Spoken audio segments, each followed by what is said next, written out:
This is Laura Duncan from CSMS. Today we're going to be learning about solving inequalities. Let's begin by determining if each is true or false. We begin with a true statement. 4 is greater than 2. If we add 3 to each side of the equation, we end up with 7 is greater than 5. That statement is also true. Let's look at the next one. 4 is greater than 2. That's true. Well, if we subtract 3 from each side, we end up with 1 is greater than -1. That is also a true statement. The next one, if we multiply by 3 on each side, we end up with 12 is greater than 6. That is also a true statement. Let's look at the next one. If we multiply each side by -3, that would be -12 is greater than -6. That's a false statement. We started off with something true, then we multiplied by -3 on each side, and we ended up with a false statement. Let's look at the next one. We start with a true statement and divide by 2 on each side. That would be 2 is greater than 1. That is a true statement. When we divide by -2 on each side, we end up with -2 is greater than -1. That's a false statement. Pause the video and see if you can come up with a conclusion. In conclusion, to make the inequality remain true, when multiplying or dividing by a negative number, the inequality changes directions. Let's look at example 1. We solve this much the same way that we solve equations. We must do the opposite in order to isolate the variable. So we will add 2 to each side of the equation. This will cancel out, and so we end up with y is less than 8. That is our solution. Please box, cloud, or circle your answer. Let's look at number 2. First, we'll get our variables together. I'm going to do that by subtracting 2r from each side. We end up with r plus 17 is greater than or equal to 14.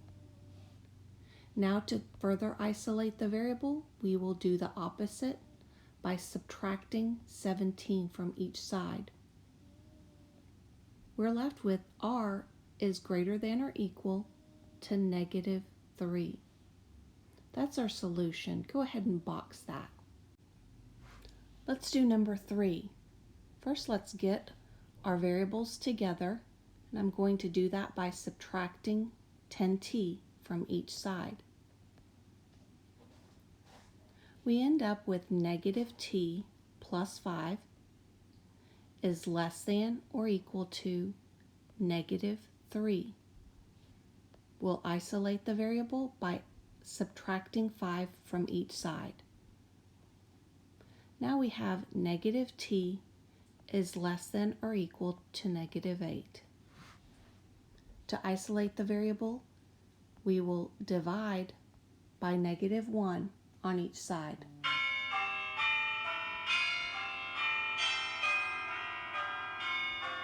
When you divide by a negative, you should hear bells, sirens, and whistles, because you need to remember that you need to switch the sign.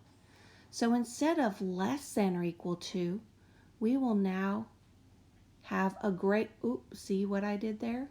I did it wrong. Now we'll switch it to greater than or equal to. So now t will be greater than or equal to 8. That is our answer, so please box your answer. On number 4, there's 2 ways to do this. We can either divide each side by 3/4, or we can multiply by the reciprocal. You may choose either way. Now I want you to think about this. There's a -18 right here. Does that mean that I must switch the sign? No, I'm not dividing by a negative. 4/3 or dividing by 3/4 is not a negative.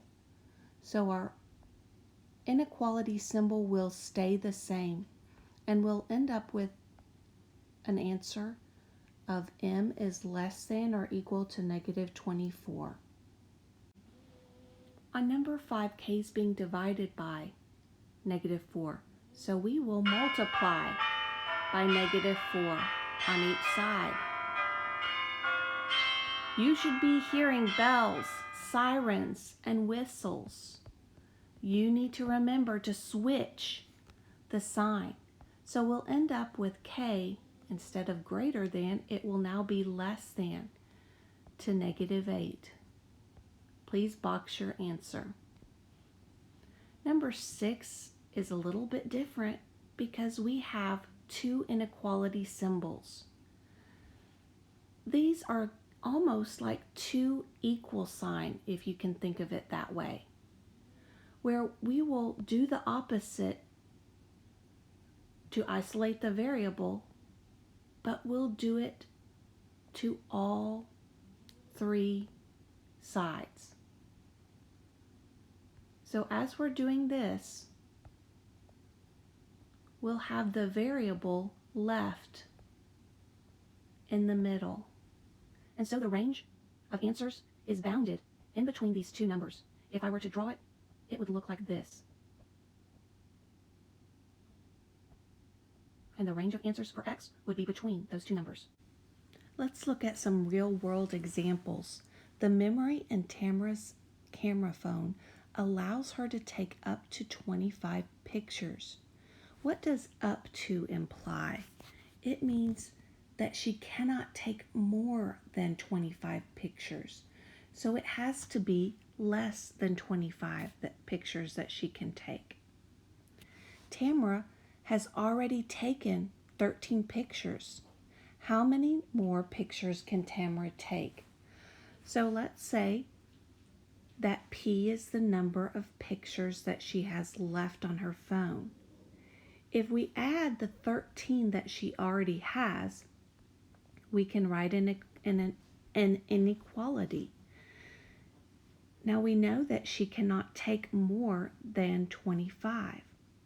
Now that we've written our inequality, we can solve the inequality. So we'll subtract 13 from each side, and the number of pictures that Tamara can now take is less than 12. So we would state this as she can take up to 12 more pictures. It's important that you be able to put this into words so that we're speaking the same language using the same verbiage. Look at number 8. Josh can bench press 220 pounds. He wants to bench press at least 250 pounds. How many more pounds must Josh lift to reach his goal? The verbiage at least and at most can be counterintuitive.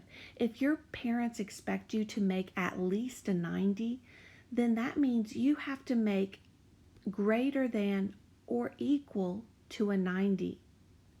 That means if we're dealing with at most, that would be less than or equal to.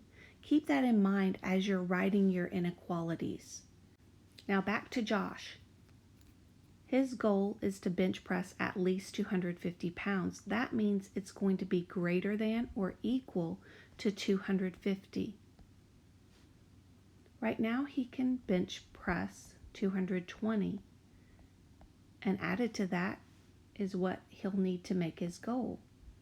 Now we will solve the inequality by subtracting 220 from each side. So we see that Josh needs 30 more pounds to reach his goal.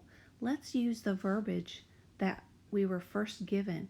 He needs at least 30 more pounds to reach his goal. That concludes this lesson.